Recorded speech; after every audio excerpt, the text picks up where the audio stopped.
My dear friends, let it be work, education, in a relationship, or whatever you do. How many of you think that you have had unrealistic expectations in your life? A show of hands. If you even have the feeling. Of course, none of you are showing up your hands. Oh yeah, there's some in the back. But the truth is, every one of us, including me, you, the President of the United States, of course, all have unrealistic expectations. And let me tell you, unrealistic expectations are unhealthy expectations. Honorable Toastmaster, the table, respectful mentor, and my dear brothers and sisters. You see, unrealistic expectations, it doesn't necessarily need a definition. Because we live in a society pretty much where everyone has unrealistic expectations for themselves and also for others. And it's like a double-edged sword. It can give you hope sometimes, but it hurts you more than you know. You see, the master of all tragedy, William Shakespeare, he has once said, expectations is the root of all heartache, and he cannot be further from the truth. You see, the world you live in, it's true, it's real. Whatever happens in it is real. But whatever you think should happen is unreal. So disappointments are actually created by our own selves, by our own projections, not by the actions of others in the world. You see, I can stack up a few examples where unrealistic expectations have become second nature to us human beings in our day-to-day life. For example, TV shows and movies have created unrealistic expectations for our own lives. Of course, no life is going to be perfect as the hero you love or the heroine. And marketing and advertising has set very unrealistic expectations for our own lifestyles. Of course, none were born with shiny white teeth, and the toothpaste you're using is going to do nothing to make it shiner. So, this is the thing. There are even other examples like Disney movies have created unrealistic expectations for girls. They think they want to be like a princess. That's the only way they'll be loved. But no, we'll accept you as who you are. Just like that, there are so many examples. But just merely talking about the problem will not solve it itself, will it? So, straight away I just went and wrote an equation, being all the mathematical nerd here. So, do you guys, wondering what this expression about? Like, what is this even about? I'll tell you what. Disappointment equal to expectations over reality into acceptation. What does this mean? It means disappointments are directly proportional to the expectations that you have. The more expectations that you have, the more disappointments you get. And reality and acceptations, they're inversely proportional to disappointments. So the less disappointments you have, that means you're embracing the reality more, living in the reality, and also starting to accept things more than expect things. This is the meaning of this equation. I hope you have it in mind, of course. Everyone hates math, but this equation will get you success at the sum of your life. Anyway,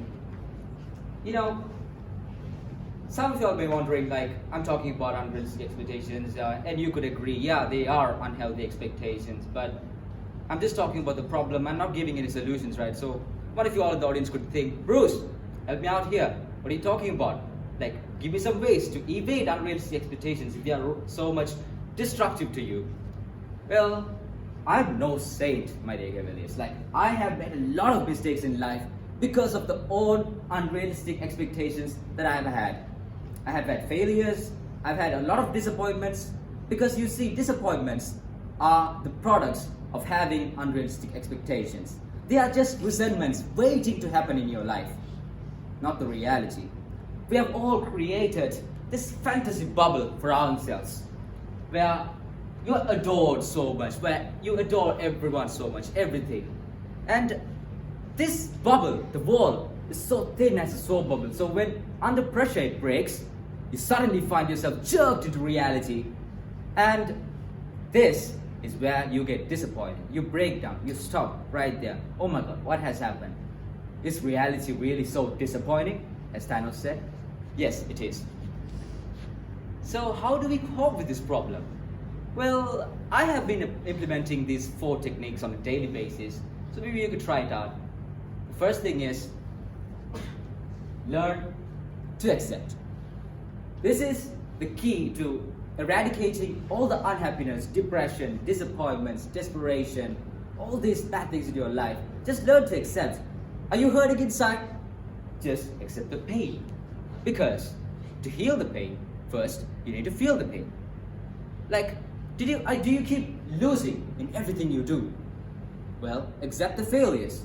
Because success stories might give you inspiration. Of course, they are fun to hear and watch. But failure stories give you lessons in life. That's where you learn stuff. And that's where you learn things. And you can move forward with the lessons you have learned. Did that significant other leave you? Did they break up with you all of a sudden? Yeah, that's pretty much what happened to me just a few days ago. I know, 1 week before Valentine's. And just accept their decision. Just respect their decision. That's a sign of love you can show. After all, what happens is, when you have unrealistic expectations for another person more than you have for your own self, they get enough of your expectations and they suddenly leave you, and this is the problem. And number 2, learn to be patient. After all, best things happen in life in the most unexpected ways. So instead of expecting more and more and more, just expect less, accept what you have, be gratified about it, and move on in life. Someday you'll get what you want. And 3, gratitude. Gratitude, it makes sense of our past, yesterday. It gives meaning to your today.